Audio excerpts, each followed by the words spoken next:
Olá, senhoras e senhores, boa noite.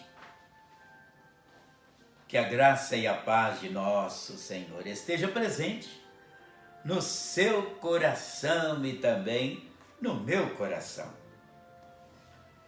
Não tem como eu tirar do meu rosto esse sorriso. Não há motivos para isso. Eu agradeço muito a Deus que a cada manhã Deus coloca de novo esse sorriso no meu rosto, porque eu estou vendo tudo outra vez. E você? Não pode levantar com o rosto triste. Não, mude um pouco. Você verá que as coisas vão ficar completamente diferentes. Alegria no seu coração, alegria no seu rosto, mesmo passando por dificuldades que muitas vezes machucam o nosso coração, mas Deus não nos desampara. Sempre Ele está presente e muitas vezes dando um toque para que você possa pensar, eu tenho alguém que está olhando para mim. Eu tenho alguém que está cuidando de mim.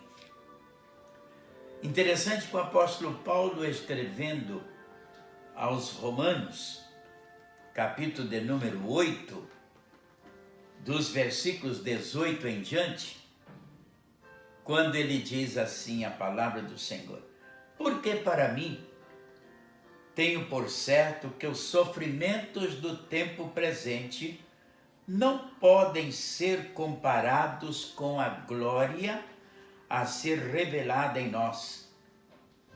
A ardente expectativa da criação aguarda a revelação dos filhos de Deus, pois a criação está sujeita à vaidade, não voluntariamente, mas por causa daquele que a sujeitou, na esperança de que a própria criação será redimida do cativeiro da corrupção para a liberdade da glória dos filhos de Deus. Lindo isto, né? Mas ele não para, porque sabemos que toda a criação, a um só tempo, geme e suporta as angústias até agora. E não somente ela, mas também nós. Nós que tememos as primícias do Espírito, igualmente gememos em nosso íntimo, aguardando a adoção de filhos, a redenção do nosso corpo. Porque na esperança, fomos salvos. Ora, esperança que se vê não é esperança, pois o que ninguém vê, como espera?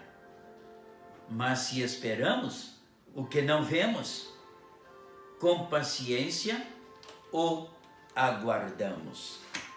Que Deus abençoe a sua palavra em nossos corações, mas também no seu coração. O apóstolo Paulo ele procura trazer para nós, já naquela época, já tinha alguns sofrimentos.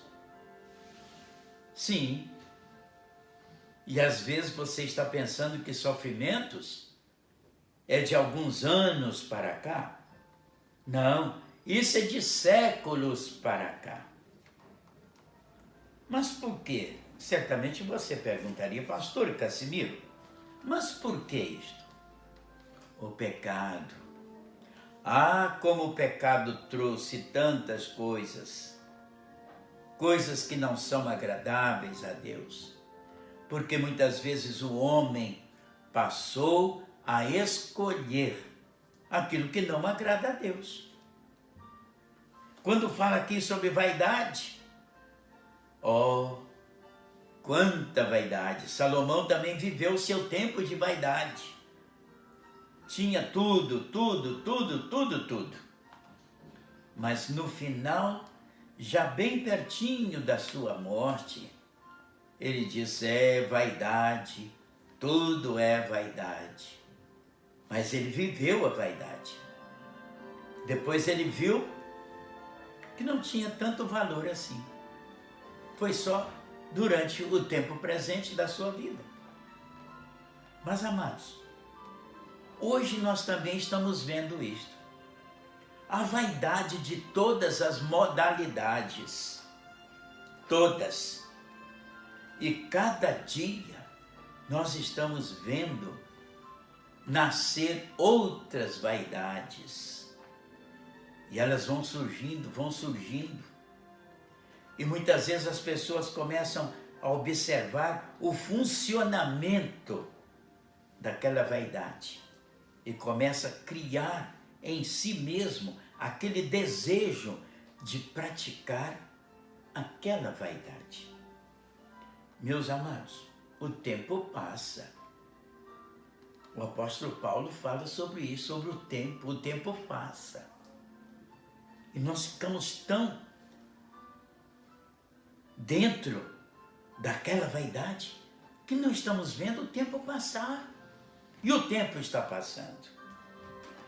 O apóstolo Paulo diz, pois a criação está sujeita à vaidade, não voluntariamente, mas por causa daquele que a sujeitou. Muitas vezes as pessoas vivem por causa da vaidade.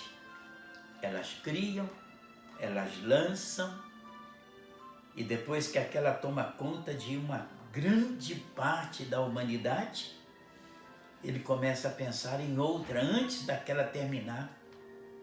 Pensar noutra, porque muitas vezes ele ganha a vida. É assim. Nesse tempo. Ele não pensa em um tempo futuro. Um futuro da sua vida, um futuro da sua alma. Não.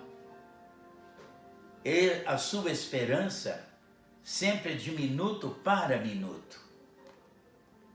Ele não pensa numa esperança que nós não estamos vendo, mas nós precisamos crer nela.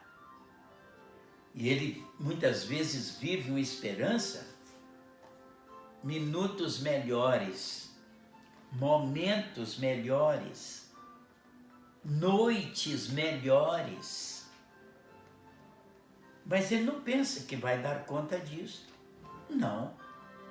Ele não para pensar nisso. E quando o apóstolo Paulo, escrevendo esse trecho de versículos, esse texto, esse grupo de versículos, ele diz, porque sabemos que toda a criação a um só tempo geme e suporta angústias até agora. A nossa vida é como a nossa mão. Se nós pararmos para pensar, como a nossa mão. Muitas vezes nós nascemos, né? Vamos colocar assim. Nós nascemos aqui em cima, com toda a pompa. E começamos a crescer. Vamos crescendo até chegar aqui em cima. E às vezes em certas partes da vida, nós descemos. Ficamos lá embaixo. E começamos a lutar, numa esperança de chegar lá em cima. Mas não pensa que alguém está lhe dando as mãos para chegar aqui em cima. E ele começa a pensar só nas suas forças. E ele começa a descer. Está lá embaixo. E começa a achar que a vida é uma frustração. Vive frustrado, angustiado, triste. E começa a pensar, não, eu preciso subir, não posso ficar aqui. Vem uma mão, lá no lugar mais alto, vem uma mão e apanha-o aqui. Levanta, não fique aí. Aí você estará perdendo a sua vida, perdendo o seu tempo. E muitas vezes a vaidade te levou lá para baixo. Deixa um pouco e sobe comigo. E ele fica lá em cima. E ele começa a achar que ele é o Senhor da vida, os seus esforços, e ele cai de novo. Ele começa a pensar, que vida, que vida. E Deus, pela sua infinita compaixão, pelo seu grande amor, levanta de novo. E ele não para pensar que alguém está dando-lhe as mãos. E a vida está terminando. E aqui começa a mudar. Já não tem mais aquela serra alta. Ele começa a descer. Vem descendo. E aquele agora está cansado. E a vida que ele pensava em ter tudo, e ele já vai chegando para o final dela sem nada. E ele vem caminhando. Nota-se que este é mais curto do que todos. Não tem mais forças para subir. E aqui ele termina a sua vida. Onde está a sua esperança? De que forma? E quando nós temos a nossa esperança no Senhor, quando nós chegamos aqui, nós começamos a ver, está tão curto para chegar lá e eu não tenho mais forças para chegar lá, mas o Senhor é aquele mesmo que deu tanta força, deu tanto amor, e foi mostrando para ele, olha que caminho longo precisa ser percorrido, e agora você está no mais curto. Aceita Cristo como Salvador e Senhor. Tenha-o na sua vida. Tenha esperança, porque Ele está aqui tão perto. Busque-o de todo o seu coração. Que esta noite seja sua noite de buscar o Senhor enquanto se pode achar. Invocai-o enquanto está perto. Que Deus te abençoe. Amém.